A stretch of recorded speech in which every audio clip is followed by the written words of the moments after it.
as nossas nem tanta novidade. Embaixo, uma aquarela do Richard Bates, mostrando a coroação do Pedro I. Isso aqui é a rua direita e o arco do triunfo para entrar na Ouvidor, que olha aqui, a matriz lá em Lisboa. Esse arco aqui é um projeto do Granjan com decoração do Debré, mas, pelo que eu li a respeito, não eram permanentes. Inclusive, nesse momento da coroação, o que fizeram de cenário na frente do Pátio, Arco do Triunfo, fizeram tudo para fazer um verdadeiro carnaval. Todo mundo na rua, perfilado, colocaram folha de pitanga no chão, enfim, uma micareta ali quando da coroação do Dom Pedro do I. Aqui, mas ele pega lá a matrizinha lá, só que em Portugal é permanente, está lá até hoje. Nossa, aqui é uma casualidade. E uma das primeiras casas dessa, que é 1820 e pouquinho, 24, 23, 24, que é da casa da dona Domitila de Castro Canto e Melo, que, pelo que se sabe, era um casarão do século XVIII, o Sobradão, que recebeu uma grande reforma promovida pelo novo arquiteto, porque Granjan era o arquiteto do Dom João. Dom Pedro assume, rei tem mania de ter arquiteto particular. Né? Vocês veem que isso não é novidade nenhuma. O Hitler tinha o Albert Speer, o Mussolini vai ter Marcelo Piacentini, o Vargas vai ter o Niemeyer e o Lúcio Costa, então Juscelino vai ter o Lúcio Costa. Os caras gostam de ter personal architect, eles gostam disso. E esse aqui era o Peserrat. E o Peserrat reforma essa casa e transforma no Palacete do Caminho Novo, depois a casa da Marquesa, da Domitila de Castro Canto e Melo, e a Marquesa de Santos, na mesma rua da Quinta. Isso que é o interessante. A gente sai pela Alameda das Sapucaias, sai pelo Portão, segue na Alameda Pedro II, passa ali pelo Largo ali, no Patrimônio, aí segue e chega na que era Museu do Primeiro Reinado. Isso aí foi tudo. Foi a casa da Marquesa, foi a casa da filha do imperador, foi Haydn Company, foi casa do Barão de Mauá, foi reitoria da UEG, depois virou Museu do Primeiro Reinado, depois o seu Cabralzinho disse que ia fazer Museu da Moda, fechou e está fechado até hoje, cai nos pedaços. Mas isso é uma casa adaptada. Por exemplo, tem algumas dicas. Reparem que o arco, nessa fachada, ele é abatido. Na fachada posterior, que é o acréscimo, nós já temos o arco pleno. A fachada posterior, ela já tem a elegância dos palacetes franceses. Não falei o nome do... Esse aqui é o Pierre-José Peserrat. Esse arquiteto tem uma coisa bem interessante. O Granjan, ele era profissional da Escola de Belas Artes, formado na École de Beaux-Arts, como eles chamam. O Peserrat é da Politécnica. Tem uma diferença brutal no modo de agir. O Peserrat, ele não apenas projeta, né, arquitetura, como ele projeta infraestrutura. Ele trabalha com saneamento, ele projeta chafariz, tanto que ele volta para Lisboa depois que o Dom Pedro abdica e ele continua trabalhando em obra pública. Inclusive, isso é uma hipótese minha do meu amigo Veríssimo, que quando ele pega o Museu da Quinta, o Paço da Quinta, quando passam para ele, isso é opinião minha, mas não é tão... Já posso até depois explicar para vocês por quê. Ele faz um plano diretor, que aquilo era uma zona, era cheio de puxado. Aquilo ali era uma casa de chácara. Se vocês olharem o acompanhamento, o crescimento do Paço da Quinta, é cheio de puxadinho, de vários pavimentos, com várias alturas, que era uma zona. Era caprichado o bloco principal, que é aquele que a gente olha do jardim. O resto é cheio de puxadinho, faz um pedaço, a família cresce, faz outro pedaço. E o Peserrat, pelo que a gente vê no período que ele trabalha, ele dá uma diretriz para que aquilo se organize. Implanta mais até em fachada do que em planta. Igualar a fachada, colocar tudo com 3 pavimentos na fachada principal, igualar as torres colocando as simétricas e dar uma diretriz e que, curiosamente, só vai ser usada em 1910, já com a República, por um outro arquiteto, né, público, chamado Luiz Reis, que ele acaba unificando o museu com todo ele, com todos os 3 pavimentos. Mas eu pensei, que dá isso. Por quê? Aquele povo da Politécnica trabalhava com papel quadriculado. O importante dele é que a construção até entrava, vamos pensar na questão do Vitrúvio, né? Ela podia até ser bela, velustas, mas ela tinha que ser exequível, firmitas, tá? E, por consequência, funcional, utilitas. Tá? Então, a construção dele era exequível. Eu digo isso porque a gente vai encontrar algumas obras, mesmo do século XVIII da França, se pegar o Boulez, Ledoux, Lequet, ele tem obras interessantíssimas que não foram construídas porque eram inexequíveis, cenotafo Newton.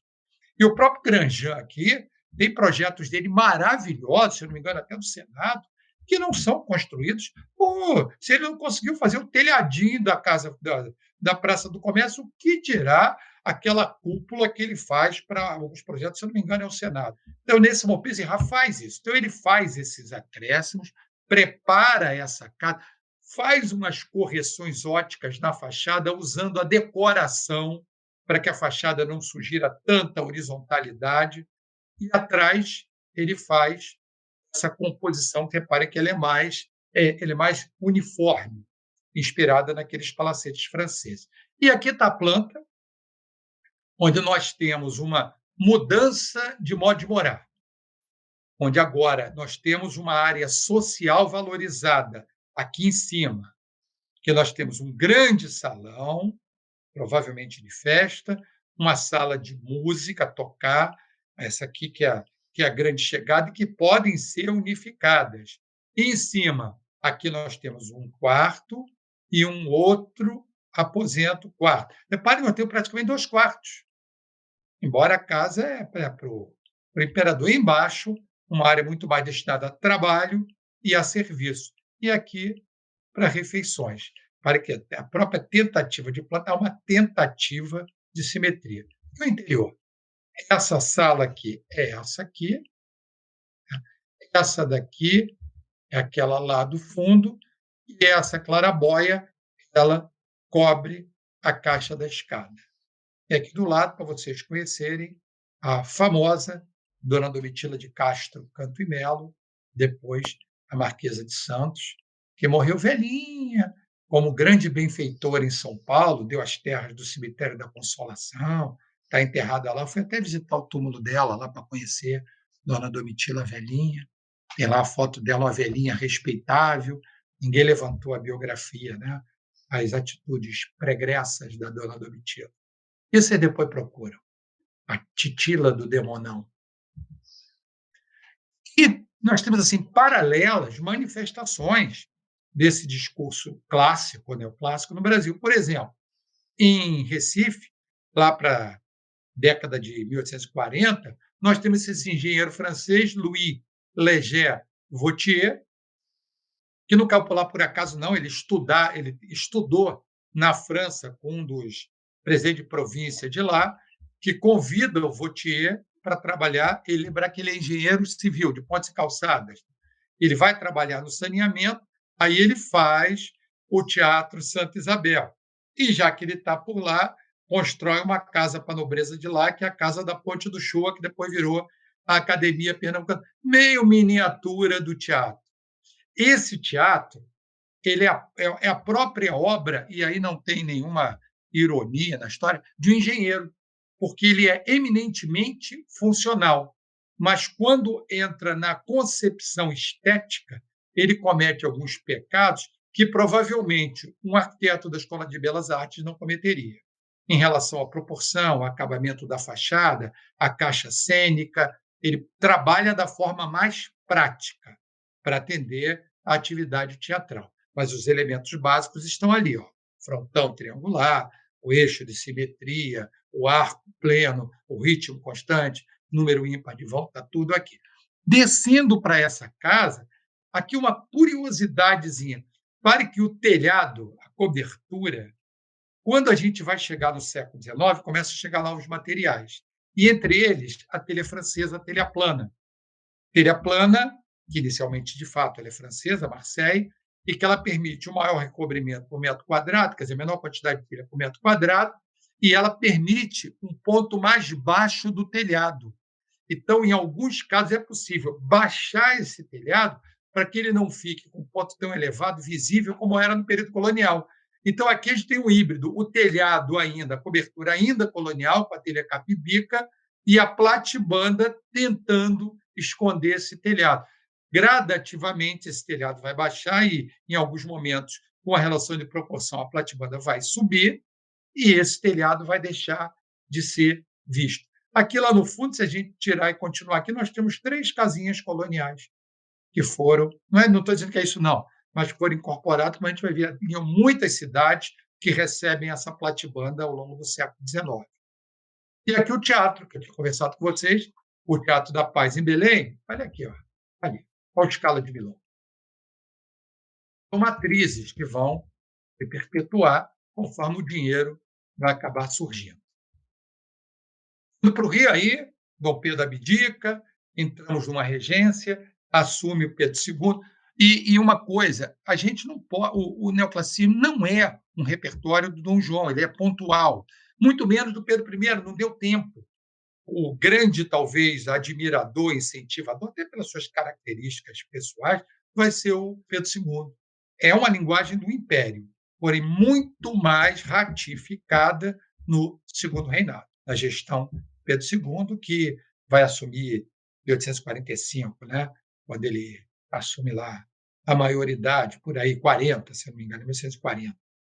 31 ele abdica, depois ele tem 5 anos, aí depois é decretado lá a maioridade em 40, quer dizer, 14, 15 anos, e aí ele assume cercado de, por exemplo, nesse caso, pelo Clemente Pereira, que é o provedor da Santa Casa, por outros, inicialmente pelo Bonifácio, que é tutor, então ele vai construindo uma fisionomia de império. Então, ali no fundo, vocês estão vendo a Santa Casa de Misericórdia do Rio de Janeiro, ainda com a sua fachada original, essa daqui, ó. Reparem que depois ganhou essa fachada aqui, já com trabalho de arquitetos discípulos do Montigny. E aí se faz útil aquela ideia da padronização. Ritmo constante, simetria axial, o volume, quer dizer, o elemento que vai se repetir, ritmo constante, etc, etc, etc. Para edifícios de grande porte, e aqui existe a ideia do edifício de grande porte, com a planta em quadra, absolutamente pensada em termos de eixo de simetria, para o tipo de concepção do que é um hospital em meados do século XIX. É um hospital para tratar as consequências, ele não trata as causas, isso vai demorar muito tempo. Então, a Santa Casa, que até eu abri um parênteses aqui, a Santa Casa como instituição vai existir desde as primeiras décadas do período colonial, no Brasil, porque em Portugal ela precede.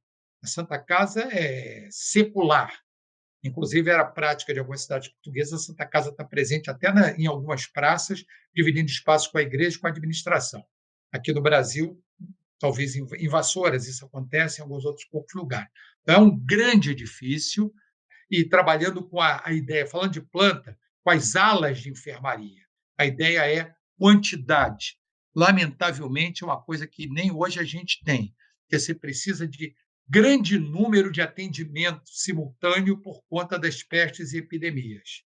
Então, nós tínhamos aquelas enfermarias de 50 leitos, 100 leitos enfileirados, que se procurava diminuir o sofrimento dos internos, com pouca condição de tratamento. Lembrar que fins de 18, início de 19, ainda era ventosa, sangria, coisas desse tipo que tentava minimizar, que até os barbeiros ou curas das cidades auxiliavam no tratamento mesmo, só que isso tem 200 anos, 300 anos.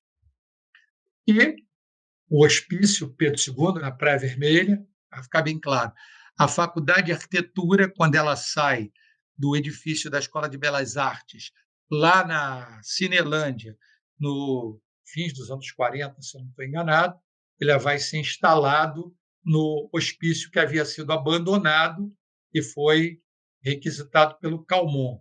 E aí vai se instalar a famosa Faculdade de Arquitetura da Universidade do Brasil, da Praia Vermelha, e fica aí até 1961, enquanto a Belas Artes continuou lá no edifício até 75, 74, 75, que é onde ela foi transferida. E aí acontece um fato curioso: a arquitetura era inquilina da Belas Artes, a Belas Artes acabou virando inquilina de arquitetura na década de 1970. Mas está aqui, mais uma vez, uma planta em quadra, que se aproveita muito bem a ideia da padronização, do ritmo constante, do módulo, e usa para isso, e traz para o Brasil um dos primeiros países, aí, de novo, graças ao Clemente Pereira e ao Pedro II, a ideia do tratamento mental. Os documentos de criação desse hospício, né? Só para deixar claro, hospício é uma palavra que significa hospedaria. Por isso que esse aí era o hospício dos alienados. Hospício dos alienados, Pedro II, porque o imperador foi um dos grandes incentivadores. Demorou muito para ser ocupado, usou-se como instrumento de controle. Alguém reclamava do governo, queria reivindicações, botava aí como maluco, bêbado, botava aí como maluco. Isso foi depois da Guerra do Paraguai. Até o Lima Barreto andou internado por aí também, foi muito tempo internado. Então, isso, até que ele foi desativado, sofreu um incêndio, e depois a Universidade do Brasil, a UFRJ, ocupou esse espaço. Mas ele, a grande curiosidade é que o cuidado com o que foi feito, também alunos do Granjan, arquitetos, alunos do Granjan, o cuidado com o acabamento. Cuidado com esse acabamento para a loucura. Será que o imperador não é tão louco quanto Raul Pompeia escreveu com grandes de oposição? Talvez o Machado de Assis tenha escrito alienista, de certa forma debochando da amplitude, da amplidão desse hospício dos alienados, que era dividido em alas, né? Ala para os loucos mansos, ala para o louco furioso, parte para observação, tudo seguindo, se vocês olharem essa planta, a ideia da configuração simétrica. E, dando um passeio por essas edificações aí neoclássicas, por que grande parte no Rio de Janeiro? Lembrar que o Rio, nesse momento, é a corte, com algumas exceções. Nós vamos ter o neoclássico do Pará, vamos ter alguma coisa pouca coisa no Amazonas, alguma coisa no Recife, sempre tem alguma coisa econômica respaldando. Vamos ter no Rio de Janeiro, São Paulo, o neoclássico ele é tardio, eu não gosto nem de chamá-lo neoclássico, e em algumas regiões do Vale do Paraíba por causa do dinheiro do café. Mas o principal núcleo de implantação e disseminação desse repertório é o Rio de Janeiro, até uma época a sede da corte vai ser a sede do reino, a sede do império, e mais adiante a capital da república, e os olhos se voltavam muito para cá. Então, tem aqui opções. Né? Temos a atual Casa do Rui Barbosa, que era a Casa do Barão da Lagoa, foi muito modificada durante a permanência do Barbosa nela. A antiga fábrica do gás, ali na Presidente Vargas, um empreendimento do Mauá. O Palácio Itamaraty, ali no centro do Rio, na Marechal Floriano, esse aí já tem uma novidade de descolar das laterais, com 2 acessos laterais. O Cassino Fluminense, depois Automóvel Clube, na Rua do Passeio, do lado da Escola de Música, e a antiga Casa da Moeda, no Campo de Santana, hoje sede do Arquivo Nacional, com a peculiaridade de 3 frontões, um frontão central. Aqui tem um tratamento mais rebuscado, uma coisa palladiana, inspirada em modelos eruditos internacionais, para fazer o edifício do dinheiro, né? Representa o capital. Aqui, outro hospital, para a gente ver a diversificação. Né? Nós temos aqui Casa da Moeda, fábrica de gás, cassino, hospital, residência de veraneio, residência urbana, conservatório de música.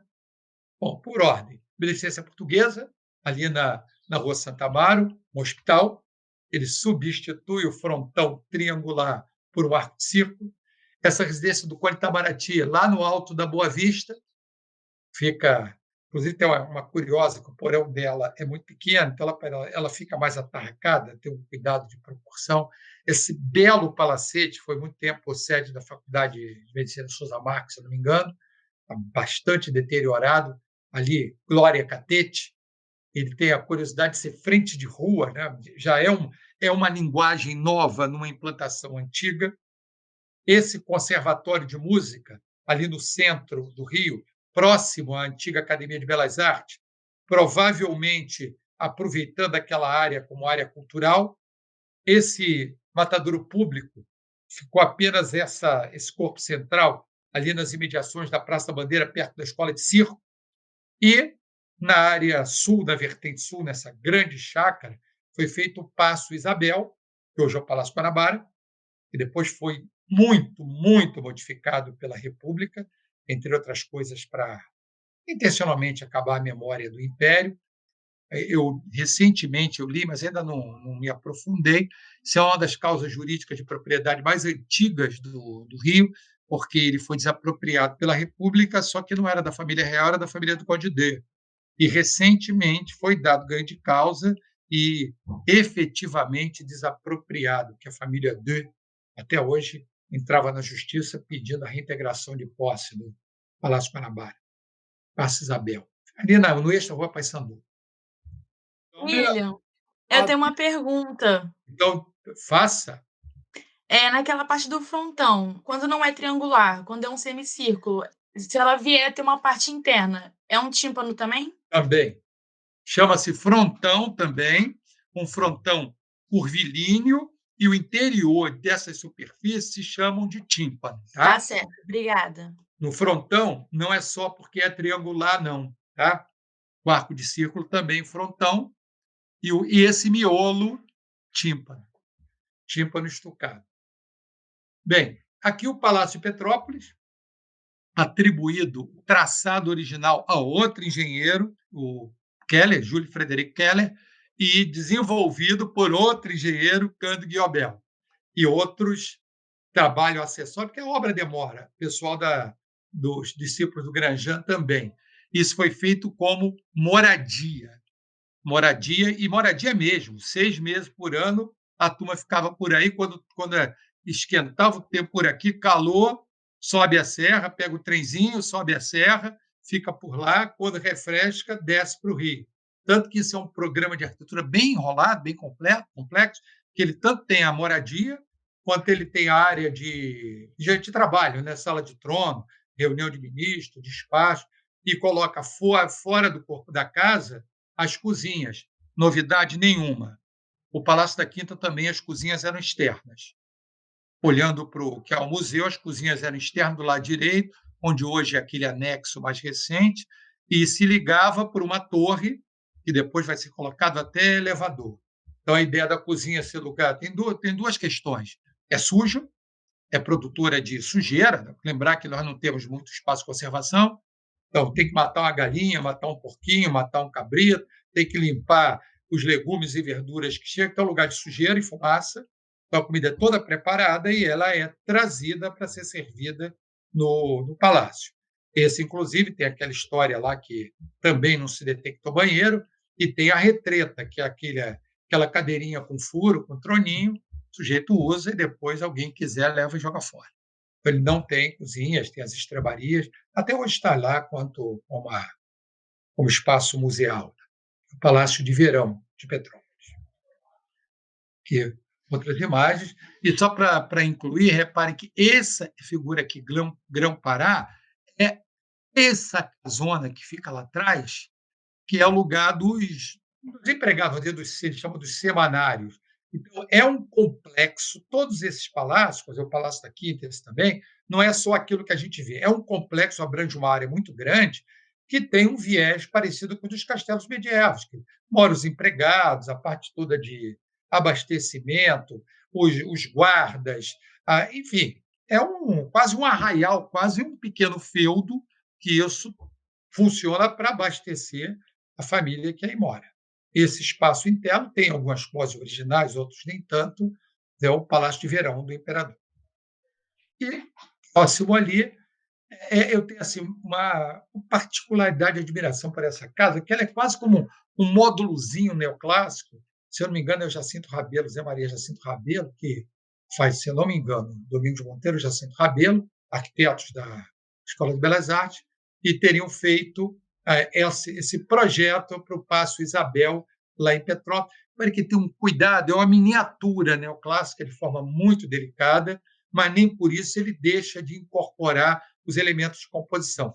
Essa coluna aqui é uma coluna jônica, e uma época eu fui aqui, estava em obra, e ela é uma coluna de tijolo maciço, e ela depois é argamassada, desenhadas caneluras, incluído o capitel. E essa arquitrave aqui, que por sinal é muito simplificada, é uma grande peça de madeira que ela é argamassada e depois dado esse acabamento. Isso aqui eu vi que a casa estava em obra, eu não sabia, não. Só estou dizendo a vocês porque eu vi em obra. E tem um detalhe aqui muito, mas muito interessante, aqui, que ele tem as venezianas que protegem, venezianas móveis, elas são venezianas que elas basculam. É um detalhe de arquitetura que eu tive a oportunidade de ver num trabalho que a gente fez, que eu trabalhava com o professor Olínio, lá no Museu da Cidade. E lá as venezianas têm o mesmo repertório. Elas são pivotantes, tem um cremona e ela funciona como uma persiana. Eu acho um detalhe precioso de arquitetura. Você trabalha com vidro, trabalha com a veneziana, pode abrir tudo, deixar só o vidro, deixar só a veneziana, enfim, detalhes que a modernidade acaba perdendo quando a gente substitui pelo grande pano de vidro. Isso é um cuidado de quem faz o detalhe, é um cuidado de arquiteto, é um cuidado do mestre de obras da marcenaria. E aqui é uma primor de acabamento essas venezianas móveis da casa da. E só é possível porque nós estamos diante de uma mão de obra mais sofisticada, materiais, instrumentos melhores trazidos com a abertura dos portos, com a chegada dos imigrantes. Então, nós vamos melhorar as técnicas construtivas. Repare que nós estamos caminhando para a segunda metade do século XIX. E o repertório neoclássico continua como representante da família, enfim, vamos chamar, da nobreza constituída. E não fica por aí. Nós vamos a Vassouras. Por que tanto? Porque Vassouras dá o dinheiro. Vassouras e Bananal são os grandes polos produtores de café. E essas pessoas, esses novos barões, os novos ricos do século XIX, andam pela corte e aqui eles vejam o que está acontecendo. Essa casa, por exemplo, isso aqui, na minha modesta opinião, para mim, isso é um híbrido da Casa da Marquesa com o Palácio Itamaraty. Querem ver só? Olha a Casa da Marquesa aqui. Frontão triangular, umas coluninhas, uma simulação. E o Palácio Itamaraty, aqui com duas entradas laterais em pedra. Se é cantaria ou apenas revestimento, o soldado poderia dizer num close aqui. Aí o que ele faz? Alguém junta a casa da Marquesa com as laterais do Itamaraty. Ou seja, eu vi duas casas nobres, como eu sou um barão nobre, vou fazer algo parecido. Incorre em alguns problemas compositivos, por exemplo. Não há superposição, ele trabalha assim como se fosse dois porões. Tem um porão e como se fosse outro porão, rusticado aqui na argamassa, e lá em cima ele trata, mas cria um ritmo alternado. Quer dizer, o miolo é frontão triangular, aqui é o arco de circo. Coloca a estatuária de louça, nesse caso aqui é de louça, coloca de louça, coloca 6 um pouco mais alto que o ponto do frontão, mas, na aparência geral, é uma casa nobre. Esse homem tem uma casa elegante, afinal, ele é um barão. Ele virou barão através do trabalho. E quase na frente da casa dele, por exemplo, essa foto que vocês estão vendo, eu tirei dessa varanda daqui, olhando para a casa do Barão do Ribeirão, que é a casa de Câmara e Cadeia, que tem uma coisa que outro dia eu estava até conversando com o pessoal de Vassouras, lá, com o professor Lírio, que é uma coisa que eu acho muito curiosa, que você tem uma qualidade de acabamento nessa coluna. Pedra, ela é toda trabalhada em pedra, meticuloso o trabalho em cantaria. E quando chega na proporção, ele acaba cometendo alguns deslizes, como a própria relação de proporção do pavimento superior com o pavimento térreo. É o sujeito que ouviu o galo cantar, sabe onde, mas não conhece o galo. E aí acaba fazendo o que pode, um mestre de obras fazendo o que pode, trazendo elementos. Por exemplo, esse aqui foi lá no Porto, me dá meia dúzia de estátua aí, colocou em cima porque ele viu lá. Esse aqui é mais alto, pô, mas ficou feio para cá. Não tem problema, não. Eu faço um negocinho aqui, uma almofada, para dar sugestão que isso aqui é mais alto. E agora o espaço principal, ele dá uma caprichada na colunata com capitel jônico e sustenta esse frontão. Quer dizer, marca a portada, que isso aqui é casa de câmara e cadeia. É, mais ou menos, vi, reproduzi. Estamos na segunda metade do século XIX. Olha aqui, a fazenda do secretário, uma das fazendas dos proprietários mais ricos na produção do café. Nós visitamos isso, fazia de visita, a pessoa Dalto me levou para visitar essa fazenda. Olha aqui a ideia do frontão apenas na lateral, enquanto que do lado aqui tem um puxadinho para ser cozinha e banheiro, que a gente viu lá. Então, tenta manter o ritmo. Olha, eu sou neoclássico, tá? Eu sou elegante, eu sou barão elegante, eu copiei aqui. Ao mesmo tempo tem uma senzala do lado, tem o escravo aqui na frente. E essa ideia se alastra. A Casa de Câmara e Cadeia de Maricá está lá a sugestão do frontão, tudo aí, século XIX. Aí a gente vai para Itaboraí, olha o modelo quase que repetido. Eu li em algum lugar que isso é atribuído ao Keller, já que ele estava trabalhando ali, o Keller teria, até em Vassouras, o Keller teria feito algumas sugestões, já que ele estava trabalhando, aproveitou o Jules Frederic Keller, major do exército alemão, contratado pelo exército brasileiro. Não se surpreenda, o exército brasileiro no século XIX ele era contratado, ele era profissional. Então, nós podemos ter o oficialato de várias origens. Esse era um prussiano ali, que trabalhou, inclusive, muito em Petrópolis. E aqui, lá, a imagem da destruição, quando a academia que vocês estão com tanto cuidado em reconstruir, demoliram sem dó nem piedade, e graças a professores lá da escola, isso foi numerado, e há pouco tempo achei um material que ela um pedido para reconstrução na Quinta da Boa Vista, tem lá no arquivo do IFAM esse pedido para reconstruir na Quinta da Boa Vista, não foi a cabo, e aí eles vão reconstruir, em 37, 38, esse documento. E aí eles vão reconstruir numa das aleias do Jardim Botânico. Então, está aí que os pedacinhos que sobraram. E aí, se alguém quiser depois dar uma olhadinha, tem um trabalho que eu e o professor Veríssimo fizemos, ele até, por sinal, detalhando essas relações dos diversos edifícios, um desenho, que é nesse livro aí, e foi isso.